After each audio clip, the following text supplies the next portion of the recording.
talk about hospitality, which is a great topic. It's there in the scriptures. It's something we do naturally, and yet there's something in us that pulls back a wee bit from crossing the room and inviting someone home or to a cafe. But it doesn't have to be fancy, does it? I mean, it's just one person expressing love, in a sense, to another person, and yet we can overcomplicate it, which can stop us from doing it. What are your comments on that dynamic? I think you're absolutely right. Because maybe the last time we received hospitality, we had the most amazing dinner with all sorts of courses and salads and different kinds of meats and so forth, we might think, oh, I couldn't possibly have anyone back to my place. I don't know how to cook. I don't know, Sure. And actually, at its heart, hospitality is simple, and a fairly straightforward dinner meal, in my view, something I do myself, might be just some roast meat, roast veggies, some gravy. We could all stick that in the oven, can't we? We can all stick it in the oven. It's easy for me to say, I don't have to do it. Actually, most of us live such busy lives these days, we don't often cook roasts. It can be quite a treat to have a roast at someone's place. But sure. Lunch after church on Sunday, some nice fresh loaf of bread, cooked on your own bread maker or grabbed from the supermarket with cheese, tomato, some lettuce. Sure. Orange juice for drink. It's not hard to do something which actually feels great. Yeah. Because in the end, when you think about it, what we remember about our dinner parties is our lunch dates is the conversation, not just the food.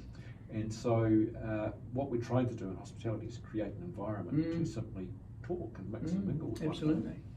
So we could invite someone to a local cafe. We could invite them back for, soup and bread.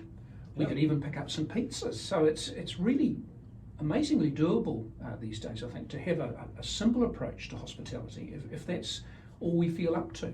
Well, here's one of my recommendations for simplicity. Sometimes Teresa and I, preparing for a dinner party, have got quite an elaborate collection of olives and dried tomatoes and nuts and raisins and blue vein cheese, all that sort of thing.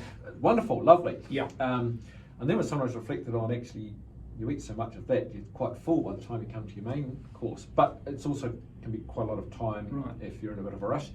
I'm quite keen, and most people seem to love, the classic New Zealand bowl of chips and onion dip. Onion dip. There we are. Maggi onion dip with what is it? Is it reduced cream? I never remember. I know what the tin looks like. You know what I'm talking about. But no, something actually very simple. Yeah. Takes about 2 minutes literally to set up, and people love it. So find the simplicity on that side, so they're actually fresh and available to do the talking. And it is. I keep coming back to mission. It seems to me mission is. Hospitality is a missional practice in many ways. I wouldn't want to overcomplicate it, but there's an underlying sort of resonance with the gospel, God reaching out to us, we reaching out to others through hospitality. Well, think about the feeding of the 5,000. Jesus got a bunch of people came to listen to him. Yeah. If you like, they were in church. Yeah. And then he finished, and then it was lunchtime, and Jesus said, we're going to feed these people. Yeah. The disciples said, what with? Yeah. But Jesus was insistent that no one was going to go away hungry. And so his missional outreach included meeting that basic human need for food. Yeah. And no doubt, as the food was distributed on that occasion, there was amazing fellowship across the 5,000. I'm sure there were a lot of grateful people who were chatting, perhaps wondering what had actually happened. Indeed.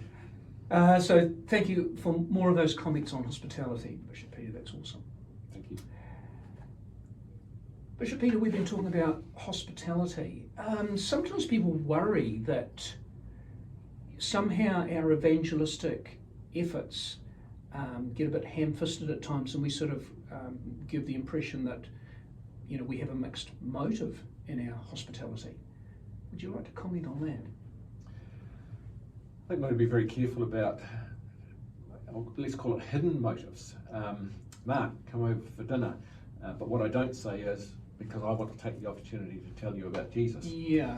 And if you come for dinner, and then after dinner I say, now Mark, it's been great that we've had this meal together, but I just really appreciate 5 minutes to talk to you about Jesus. Mm-hmm. It could be really uncomfortable if you have thought you were just coming for dinner, and suddenly something else is happening. And it'd be the same discomfort if I said, Mark, I want to talk to you about your life insurances, and I've got a policy to sell you. You would be a bit troubled because it wasn't honest of me. Absolutely. To say, yeah. It can come across as some sort of almost like a financial transaction. The gospel in that way. So I think there's got to be an honesty of motivation. That just go back to the Sunday lunch invite to someone who's used church and you spontaneously say, come back to my place. You don't necessarily need to say, so I can get to know you, because in a way that's implicit, isn't it, in the situation. Yeah, a regular member of the congregation asks a brand new person, come for lunch, clearly you're going to get to know each other, but that's part of the deal. Food, drink, I'm going to talk. And normally those occasions, in my experience, go amazingly well, because we always like to find out about each other and so forth. But yeah, if I wanted to share the gospel with you over food, I think I need to be honest and say, Mark, would you be open to me talking to you about what I believe in my heart about Jesus? And hey, would you be interested in doing that over dinner or lunch in the cafe or a cup of coffee? But I just think, don't worry about mixed motives, but worry about the honesty of the situation. Sure. Yeah.